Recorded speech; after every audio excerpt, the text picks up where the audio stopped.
In the following presentation, you will learn how to provide systemic change with personnel and partnerships in technology. So let's get started.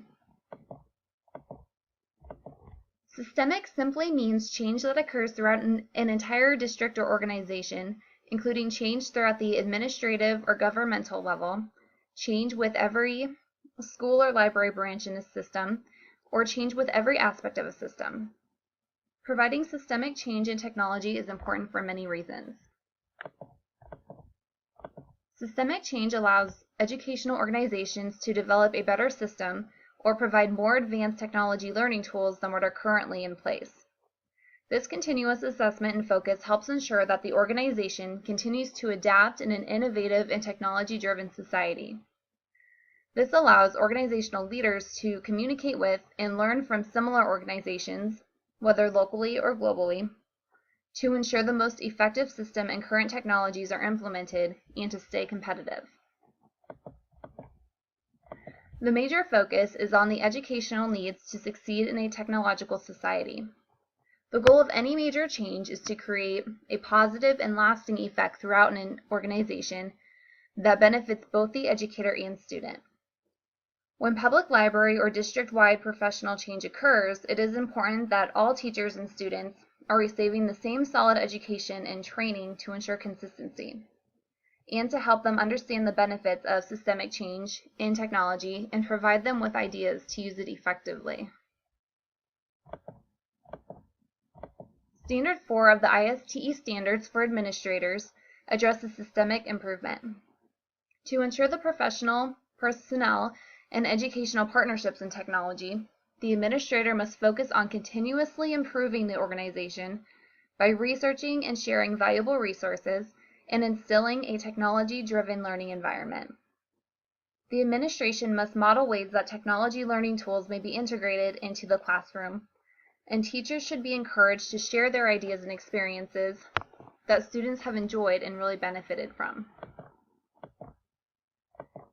After administrators gather data, they must translate and share it with staff in a way that is meaningful to improve their teaching strategies. Administrators must also base their hiring and evaluation decisions that reflect the district's curriculum and technology goals. To maintain or improve a technology-driven educational environment, candidates must demonstrate a certain level of technology skills and present an eagerness to continue to learn and incorporate new technologies into their classrooms. Staff that are excited to learn are more likely to share and collaborate with other educators. This intrinsic motivation naturally leads to a positive and modern learning environment. To maintain this level of enthusiasm, the district must continue to offer attractive and up-to-date technology tools.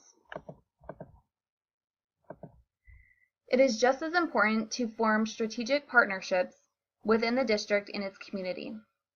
There are many online tools that may be used to ensure open communication is consistent, including podcasts, blogs, social media, and more.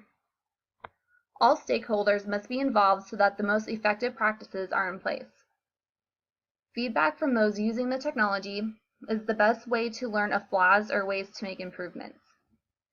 National and global partnerships are important as well because they allow administrators to network and learn from others in a similar situation and setting.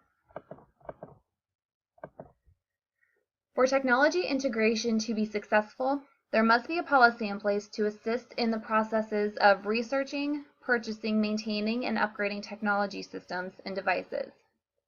A timeline to plan when new technology is to be purchased and implemented is helpful for both the administration and staff so they know what to expect. Current technologies must be evaluated regularly to determine if they are still relevant to the educational needs. One tip to provide systemic change that stemmed from the previous discussion includes supporting social networking in instruction. Although acceptable use policies must be developed, this allows opportunities to teach students about digital citizenship and ensures their online skills are current with the rest of society. It is also a way to improve communication. Many teachers are encouraged to use social media, particularly Twitter, to share with the community what their students are learning or participating in during school. This may include pictures of student work or pictures of the students collaborating on an activity.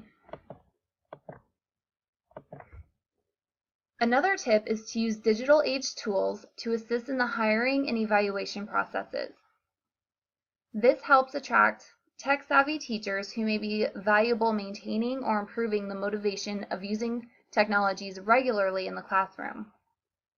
It is also a simple way for administrators to model the technology they are preaching. For example, many administrators use their smartphones or tablets to download desired apps that help them record classroom visits and share their observations instantly with the teacher.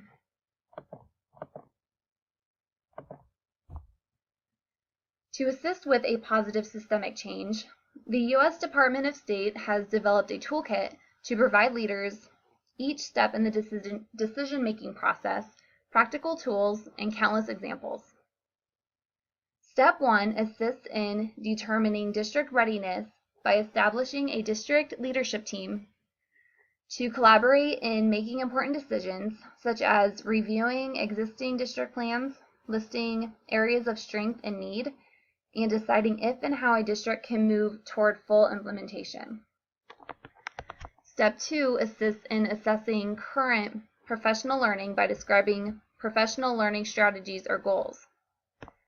The focus is on characteristics of high-quality and evidence-based professional learning strategies and online and blended professional learning strategies.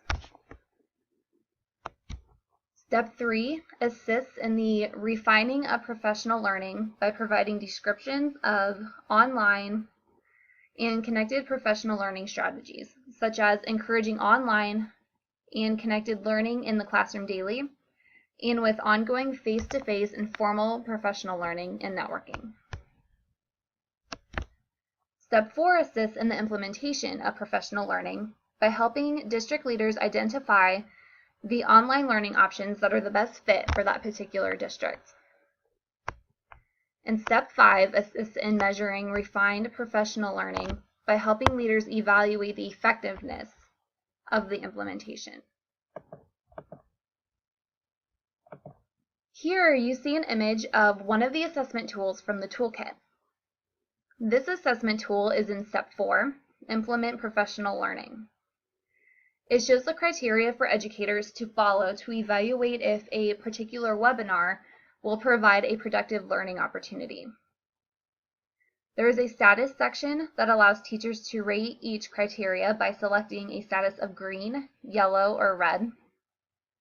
A couple of the criteria listed include states clearly the purpose, goals, and outcomes for the webinar, and produces archives for any time and anywhere learning and content review.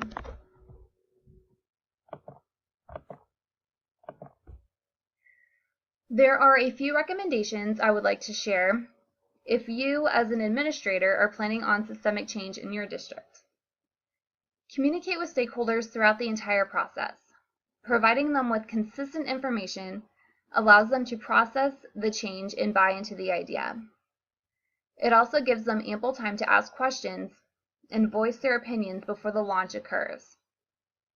Stakeholders appreciate when they can provide feedback and feel that they have a part in the process, or by simply being informed.